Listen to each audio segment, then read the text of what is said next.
Bloody Mary, I have your child. That crisp December 5th saw a slight turn in the weather.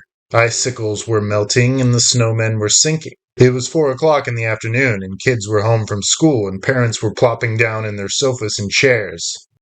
The police weren't relaxing, though, especially not Officer Robert Downs and Donald Lawrence. They had been to the Jacobs household the previous week to see about asking questions about the disturbance at Penny Lane with the vandalized fence. The father, Mr. Jacobs, informed the officers that Mary and Caitlin Jacobs had been asleep the whole time.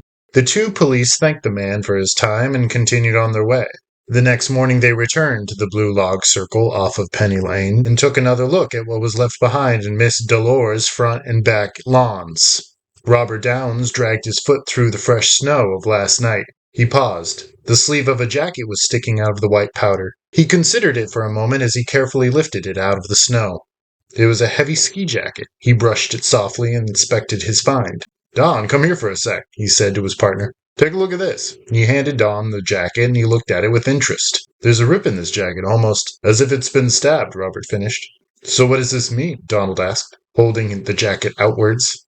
Robert did not answer. Donald turned the coat over and looked into the inner lining. On the tag was scribbled, "Mary Jacobs." Don's mouth fell open and he pointed this out to Robert. Rob took it and held it out in front of him. He peered down the street where he could just see the Jacobs house inside the cul-de-sac. "Well, let's get our facts straight," said Robert. Not long after this, the two policemen were on the porch of the house. No answer. The family was away. When the two men were about to turn away, the front door opened. They stood there for a few seconds waiting for someone to come out from behind the door and greet them, but no one did. "Hello?" Rob asked. He stepped forward, pushing the door open a bit more. The inside of the house was revealed, empty and silent. Rob put his hand to his gun and gave Donald a look of alert caution. Donald nodded, his hand at his own hip.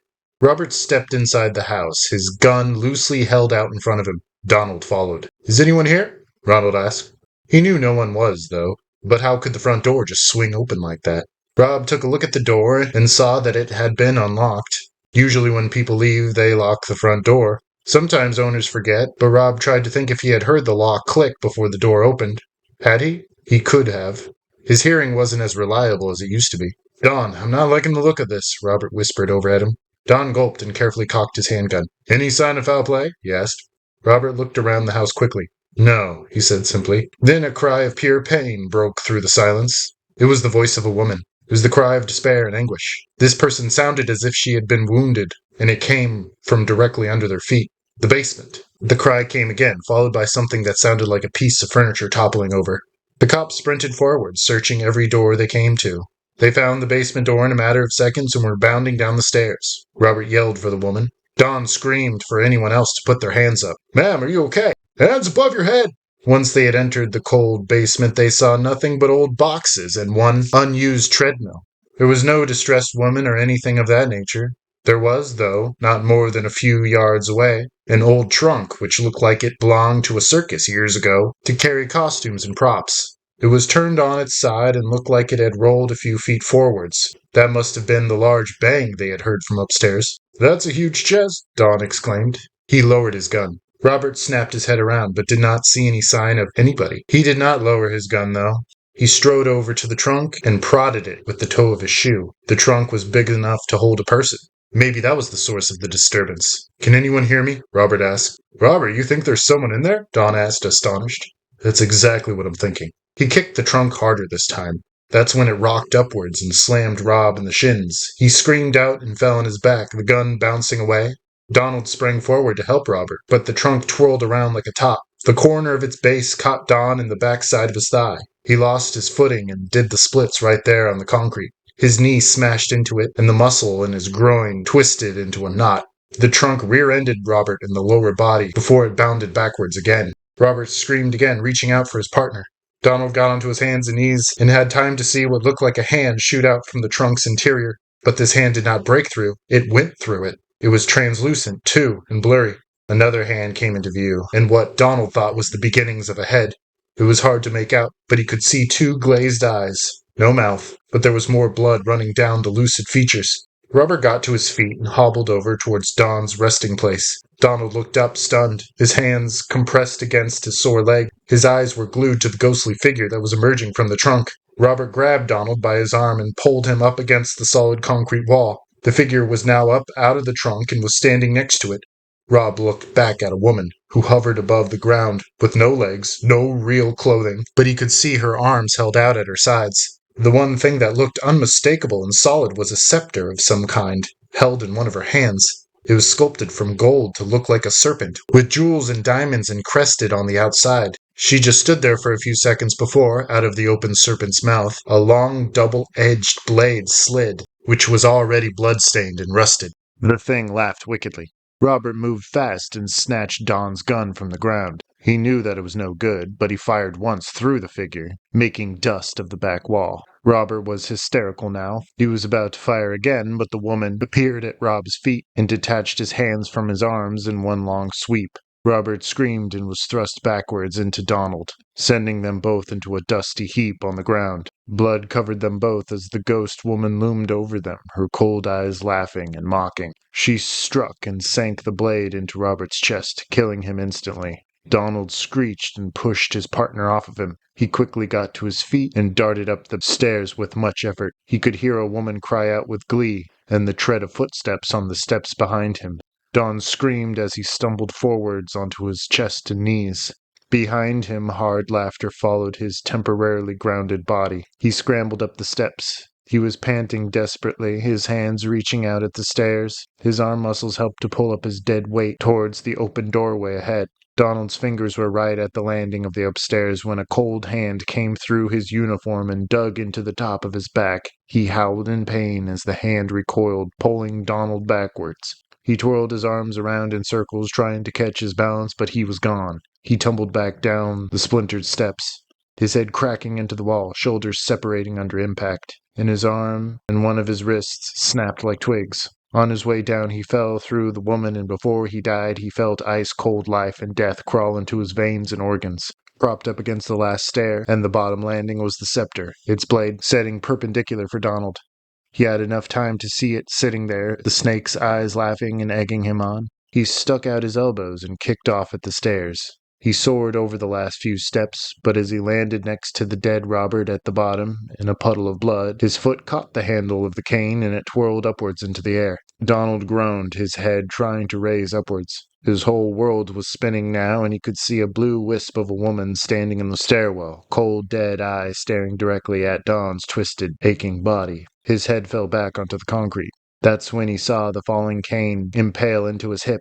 He screamed again, closing his eyes tight. Tears rolled down his chubby cheeks. When he opened his eyes again, the woman's featureless face was millimeters away. All he could see were her blank eyes, full of pain and hate. They seemed to scream out at him, cursing and mocking him. All of these mixed emotions rang inside his head after staring into those eyes. He spasmed forcefully with a serious heart attack. He twisted into a frozen knot, his eyes glassy and perplexed. His mouth was sculpted in mid-scream, his arms out in front of him, fingers gnarled. The woman simply evaporated into the air. Mrs. Norris peered outside her window around 5 o'clock to see a police car moving slowly down the road. Inside, a policeman, whose mouth and eyes were open widely, glared out of the window with a pained expression. He did not blink or move. It was like he was frozen. In the driver's seat, there was an officer who was hunched forward, his eyes closed and his hands missing from the wheel.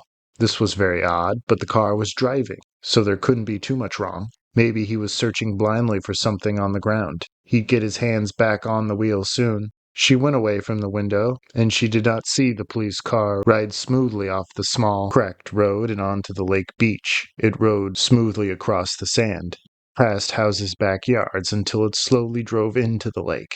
It treaded water until it was about 10 yards out. It sank downwards in a small spray of foam, leaving only a few bubbles to decorate the water's surface. If Mrs. Norris had checked the lake, she would have seen the Buick sitting at the bottom, quickly gathering rust. Inside, 2 dead bodies hovered loosely above their seats. One would have missing hands.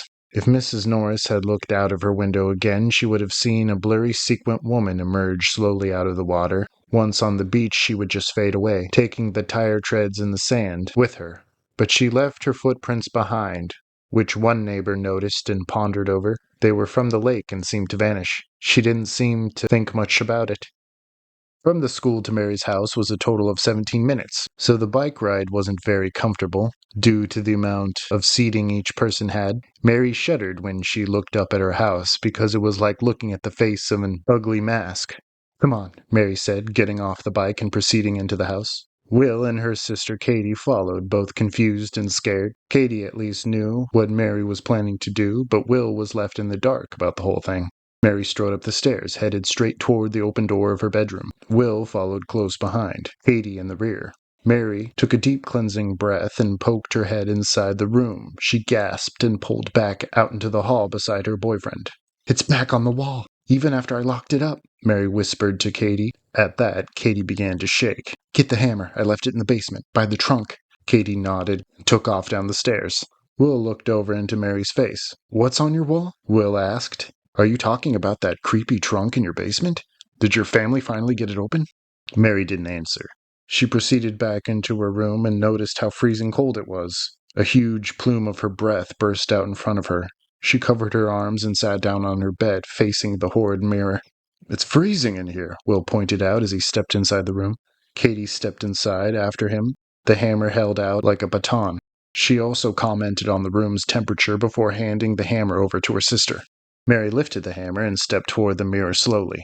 "Mary, what are you—" She moaned as the mirror fogged over as if 10 people had just breathed on the surface all at once, which caused Will and Katie to cower by the door. The mirror then started to hum and vibrate. On the glass, the darkness broke apart and revealed Will's reflection standing there in Mary's room, staring distantly at Mary. The mirror version of Will suddenly screamed as a long, rusty blade came into view and sliced down his forehead to his neck. He screeched as blood flew every which way, one of his eyes popping out of his socket. Blood now was starting to spray at the glass, splattering Mary's carpet and jeans. She screamed hoarsely, wiping blood away from her, but it only existed in the mirror. Will slid down the wall, leaving a streak of fresh blood. Now Katie came into frame. The same blades stabbed at her and caught her between the shoulder blades and reeled her backward. A blue hand reached out and grabbed her by the hair. The blade then came down in a shower of blood. Mary shook off the distractions. She got to her feet and raised the hammer. By the time the tool was descending towards the glass, her sister was flailing around on the floor, the blade stabbing into her stomach inside the mirror. Mary screamed her tonsils out as the hammer hit the glass and spread a large spiderweb crack across it. Off in the distance, they could hear a woman screaming out in pain. She brought the hammer back down into the mirror, breaking it off of the wall. She got down onto her hands and knees and made sure all of the large pieces had been reduced to gravel. The woman had stopped screaming, and by the time Mary brought the hammer down again, for the final time, they sat in silence.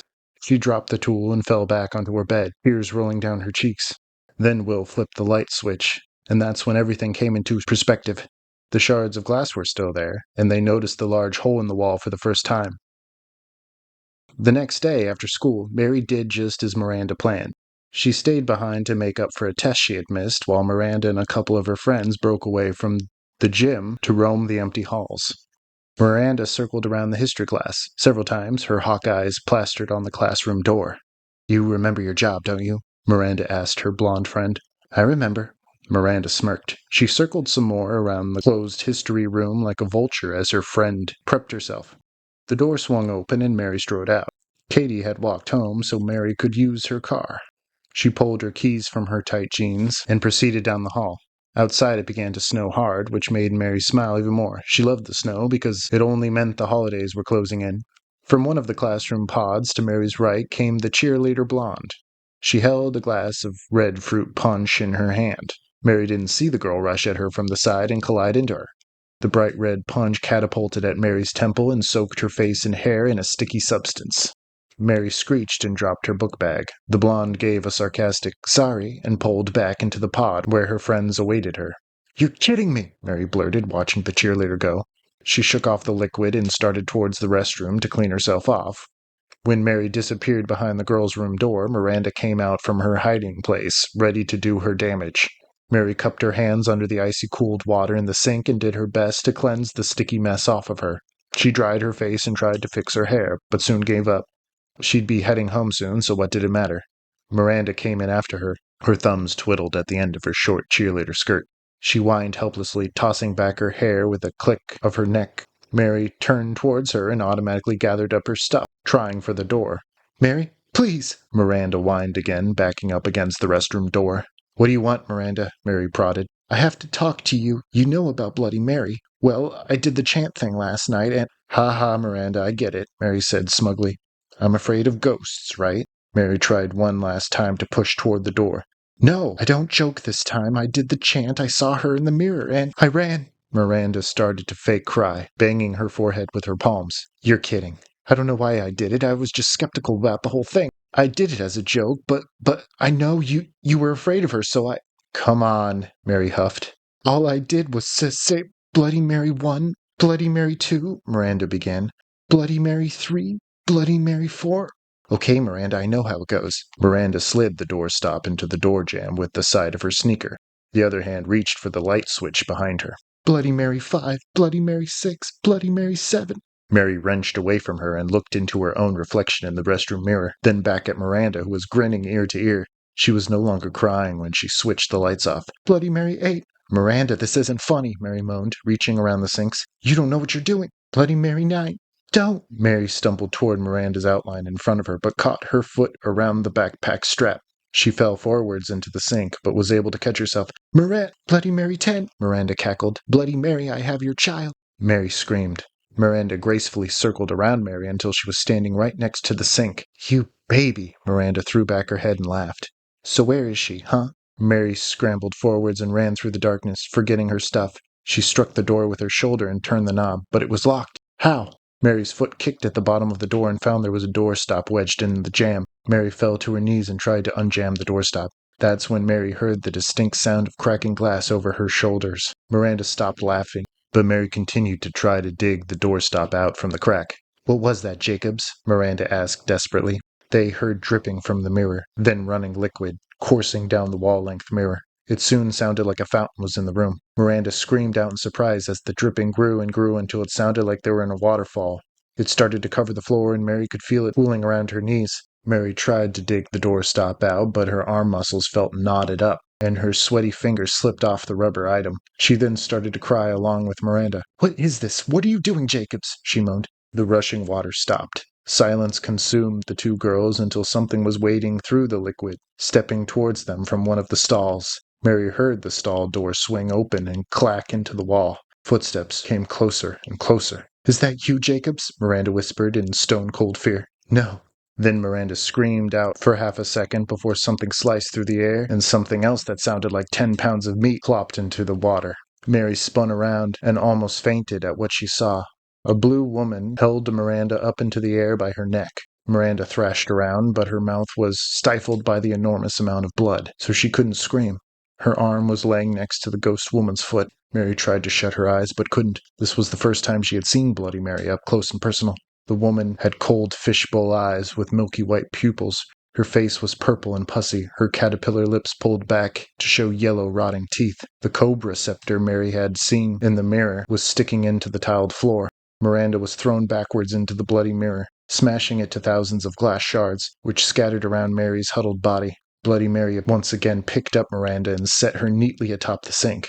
The scepter appeared in her hand. Her other bloated palm struck Miranda across the cheek, instantly waking the girl. Miranda choked, and even through the dark, Mary could see her look over at her with pleading eyes and a quivering lip. This only made the ghost woman smile even wider, as the bladed scepter connected with Miranda's gut. Mary tried to scream, but could only fall back into the door behind her, eyes glued to the glowing ghost, no more than 10 feet away. With the blade inside Miranda, Bloody Mary lifted the rag doll body up over her head and slung her backwards into the open stall. Inside, Mary heard the porcelain toilet reduced to rubble and the spray of fresh water. Mary turned back to her work and wrenched the doorstop out from the jamb with the remainder of her strength. She tossed it over her shoulder and turned for a moment so that she could get to her feet. She screamed because Bloody Mary's face was inches from her own. The decaying nose hissed like a squeaky squeeze toy as the ghost breathed. The rotten, rancid mouth was open before Mary, the pink tongue lifeless and useless. Her eye lolled back and forth as the other was rooted inside its socket. Blood ran down from it like tears. In a distant voice, which didn't seem to come from the moving mouth, Bloody Mary spoke to Mary. "I'll see you at home," Bloody Mary said simply. Mary wasn't going to wait for another second. She plowed through the door and through the empty halls. She sprinted through the fresh snow and fumbled with her keys. Once inside her car, she fell over the steering wheel and sobbed, her heart beating alarmingly fast. A soaking wet Mary tripped inside her house, her heart still beating, her hands shaking. She knew what the ghostly apparition had meant. She leapt up the stairs 3 at a time as the family came through the kitchen to welcome her.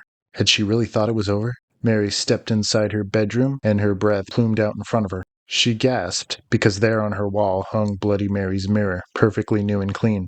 She could see bloody footprints on the carpet leading back to Mary's bed from the mirror. On the bed was Mary's book bag, which she had left behind in the girls' room back at school. It was zipped up and nicely buckled. Katie followed Mary and stepped up next to her. She too gasped when she saw that the mirror was back. "Mary, the mirror," Katie began. "No, it's not just a mirror," Mary whispered. "Girls, is everything okay?" Mr. Jacobs called from the bottom of the stairs. The girls didn't answer.